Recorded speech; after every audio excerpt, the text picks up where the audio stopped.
Here is your latest African news.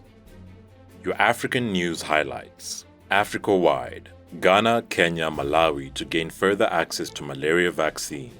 South Africa. South Africa has its first woman deputy chief justice.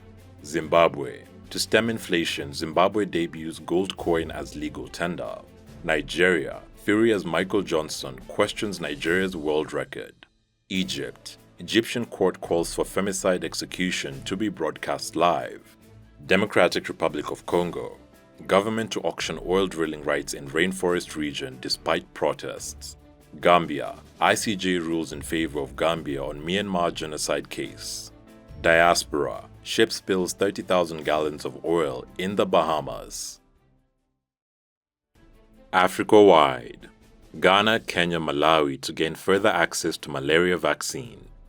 The World Health Organization and Gavi, the Vaccine Alliance, have invited developing countries like Ghana, Kenya, and Malawi to apply for funding to access the RTSS malaria vaccine. International support worth $160 million from 2022 to 2025 will be made available to the countries which piloted the jab in 2019. Other countries which are affected by malaria can apply for the funding from September. The World Health Organization recommended the widespread use of the RTSS vaccine in October 2021, which had led to more countries expressing an interest in it, but the jab only provides 30% protection. To date, about 1.3 million children have received at least one of the required 4 doses of the vaccine since it was piloted in 2019. However, the supply remains limited in the continent. Africa needs at least 80 to 100 million doses annually, according to the World Health Organization. The manufacturer GSK says it can only produce about 15 million doses every year until 2028.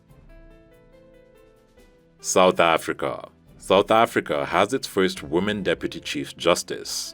South African President Cyril Ramaphosa has appointed Mandisa Maya as the country's first permanent female deputy chief justice after skipping her for the top job at the Constitutional Court. Maya's appointment will take effect on September 1st, the presidency said in a statement. She was also the first female president of South Africa's Supreme Court of Appeal. Ramaphosa nominated Maya as deputy chief justice in March after he named Raymond Zondo to head the Johannesburg-based top court. That ignored a recommendation by the Judicial Service Commission, whose members include lawyers, judges, and representatives of political parties to appoint Maya. Maya's appointment means 4 of the highest court's 10 justices are women. Besson Kambinde, who is now retired, was acting Deputy Chief Justice from May 2016 until June 2017. Zimbabwe. To stem inflation, Zimbabwe debuts gold coin as legal tender.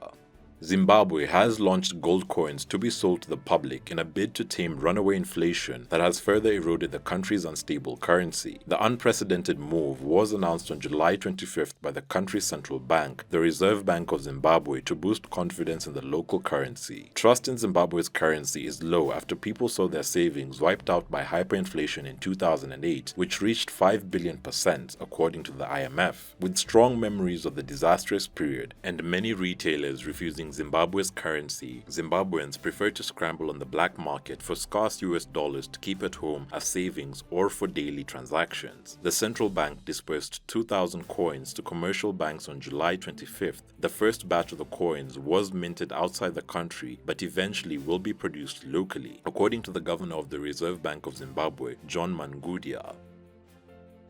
Nigeria. Fury as Michael Johnson questions Nigeria's world record.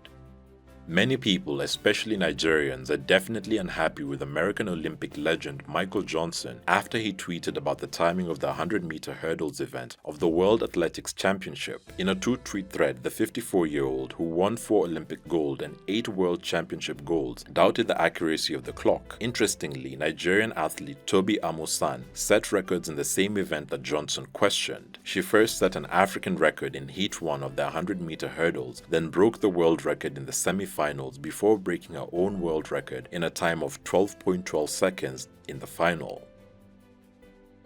Egypt. Egyptian court calls for femicide execution to be broadcast live.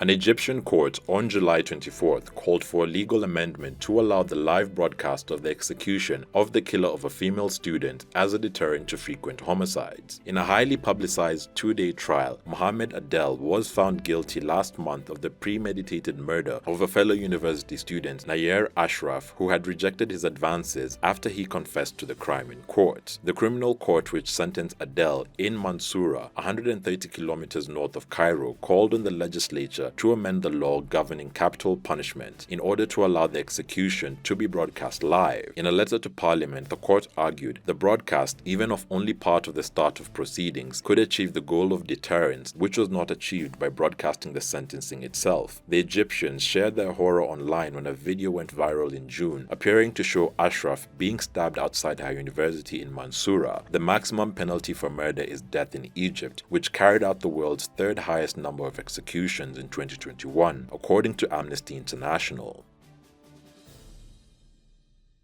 Democratic Republic of Congo. Government to auction oil drilling rights in Rainforest region despite protest.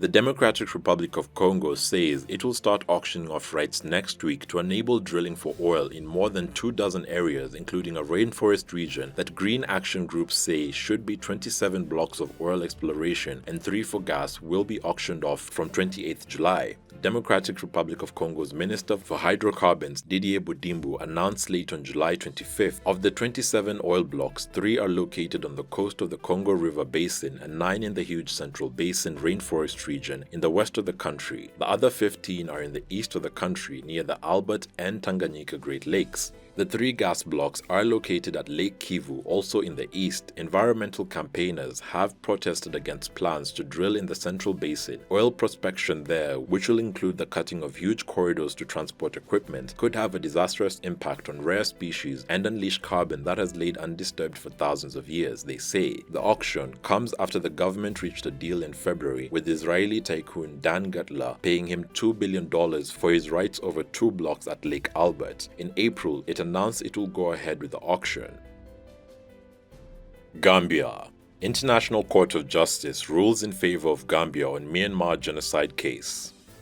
The International Court of Justice has the jurisdiction to hear an application by the Gambia against Myanmar. The court announced following Myanmar's application challenging its jurisdiction and the admissibility of the application. The Gambia accuses Myanmar of committing genocide against its minority Rohingya population. Judges at the Hague-based UN court announced their decision on Friday on the case filed by the Gambia in November 2019 with the backing of the Organization of Islamic Cooperation. In a 35-page application, the West African nation accused Myanmar of persecuting the Rohingyas under the Convention of the Prevention and Punishment of the Crime of Genocide. The Myanmar government is alleged to have connived with extremist Buddhist monks to embark on ethnic cleansing and genocide against the Rohingya, who predominantly live in the Rakhine state. The Gambia, a predominantly Muslim country and mainland Africa's smallest nation, was praised by the Islamic world for its stance against Myanmar. Diaspora. Ship spills 30,000 gallons of oil in the Bahamas.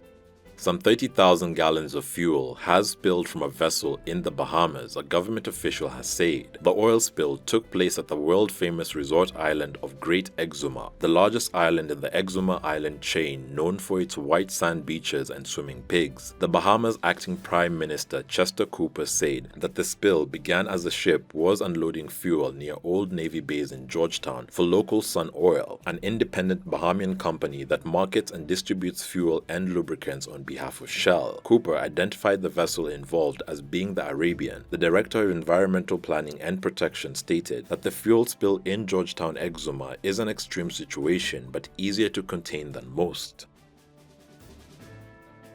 Thanks for watching. Please subscribe, follow, share and like our video. It's the best way of supporting us. And remember, Africa is watching.